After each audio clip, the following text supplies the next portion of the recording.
Boa noite a todos. Boa noite aos que nos assistem de casa, aos que se fazem presentes nesta Casa de Leis, a nossa equipe da casa, que está sempre pronta para trabalhar conosco, vereadores. Vou falar um pouco hoje sobre a fraude do INSS, já que foi o assunto dos últimos dias. E aí eu me debrucei em cima de inúmeros documentos, assisti inúmeros vídeos, independente de questão partidária ou não, né, a gente precisa fazer uma análise fria em cima de tudo que nós temos no momento. Então, hoje nós temos uma fraude que soma aproximadamente 6 bilhões, né, de reais em descontos que foram feitos, né, no contra-cheque lá dos aposentados e pensionistas. Essas fraudes elas foram descobertas, né, na Operação Sem Desconto da Polícia Federal e da Controladoria Geral da União. Os descontos foram feitos pelas associações entre os anos de 2019 e 2024. Ou seja, aproximadamente 5, 6 anos que esses descontos aconteceram. Tá?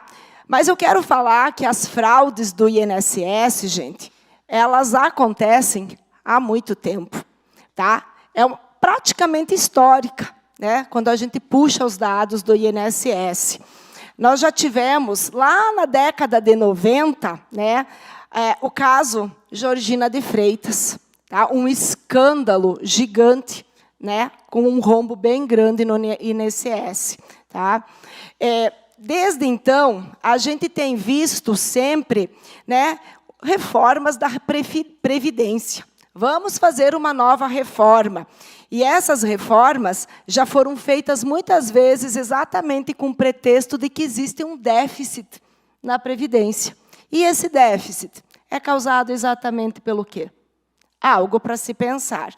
E aí, né, a gente vê hoje um número muito grande de pessoas, né, pensionistas, pessoas idosas, que foram realmente lesadas, que tiveram descontos e muitos deles não tinham nem percebido que tinha sido descontado.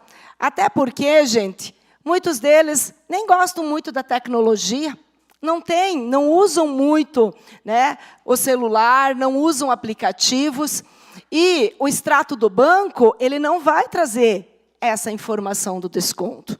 Esse desconto ele vai aparecer exatamente lá no contra-cheque do INSS. Então, muitos deles nem têm acesso a esse contra-cheque. E aí, o que a gente vê? Que os fraudadores, né, eles se usam, né, de artifícios, eles usam pretextos que visam dar facilidade aos idosos, e aí, muitas vezes, convencem eles, vão ludibriando, e os próprios aposentados caem nessa questão, né, acabam aceitando. Tivemos outros casos que houve, inclusive, falsificação de assinaturas. Então, teve casos de que houve essas autorizações e teve outros casos, realmente, que os fraudadores simplesmente falsificaram. Tá? Então, essas associações, elas surgem como? Para a gente entender. Né? Então, por exemplo, vou dar um exemplo. Eu, professora Terezinha, eu sou associada da APP Sindicato dos Professores do Estado do Paraná. O que eu fiz? Eu fui lá, autorizei o governo do Estado do Paraná para fazer um desconto em minha folha de pagamento, né, dessa mensalidade que eu contribuo. Então, para quê? Para que eu não esqueça de fazer esse pagamento todo mês. E as associações, elas vêm exatamente com esse intuito. Elas vêm para quê? Elas vão descontar ali, né? Se você pagar uma mensalidade, você terá desconto em academias, você terá descontos em farmácia, você terá descontos e tal. E, muitas vezes, o que acontece? Eles concordam, por quê? Cara, se nós precisar pagar menos, é melhor. É tirado dinheiro de nós o tempo todo. Então, eu já vou pedir para o senhor presidente me dar um tempinho a mais para eu conseguir finalizar. Mas, assim, né, o que a gente percebe é que houve, parece que, um afrouxamento no sistema desse controle dentro do próprio INSS. A fiscalização deixou de ser feita. e ela abriu brechas para os fraudadores se instalar. Gente, ela começou devagar. No ano de 2019, foram alguns casos. Aí, o que aconteceu? Ninguém investigou.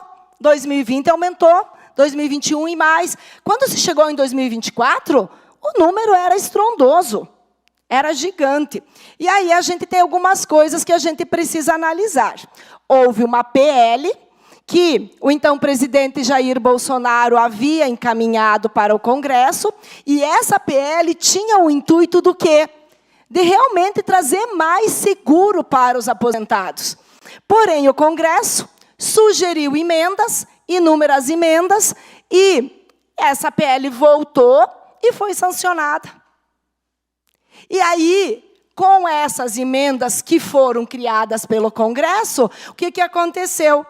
Aconteceu que a versão final, gente, que era para ser de trazer mais controle, ela trouxe, né, uma questão que acabou liberando mais com que essas associações se instalassem. E aí começou o problema, tá? Então, o esquema foi se criando, foi se estruturando, e aí a gente percebe que, no ano de 2023, o canal 135, que é o canal que os aposentados precisam entrar em contato, foi o canal que teve o maior número de denúncias. E aí, com essa enxurrada de denúncias, começou-se a fazer uma investigação. E foi a partir daí que a gente chegou nesse resultado. Para finalizar, o que eu quero dizer, gente? É que nós precisamos, independente de lado político. Nós não estamos aqui para discutir lado político, nem esquerda, nem direita. Nós estamos aqui para ver, alguém roubou. Quem roubou, quem pegou esse dinheiro, vai ter que devolver. Tá? O que nós vemos hoje, gente, é que muita gente parece estar muito mais engajada, não em compreender o esquema, não está preocupado com o esquema, mas está muito mais preocupado em vencer uma disputa, em saber quem tem mais culpa. Tá? A maior parte não está preocupada se os velhinhos vão receber de volta aquilo que eles perderam. Né? O fato é que aquela PL abriu as porteiras. Aquela PL fez com que essas entidades realmente se multiplicassem. E aí, houveram sucessivos alertas e ninguém investigou. O que nós temos hoje, né, é que a gente precisa não entrar no mérito de uma CPMI, não precisamos entrar no mérito. Nós precisamos entender o quê? Que existe um monte de idosos que realmente foi prejudicado. Que precisa se criar um sistema de segurança urgente e parar de se preocupar somente com a tirada de direito das pessoas. O INSS precisa ser seguro para todos que merecem, para todos que recebem. Obrigada, presidente, e desculpa o tempo ocupado.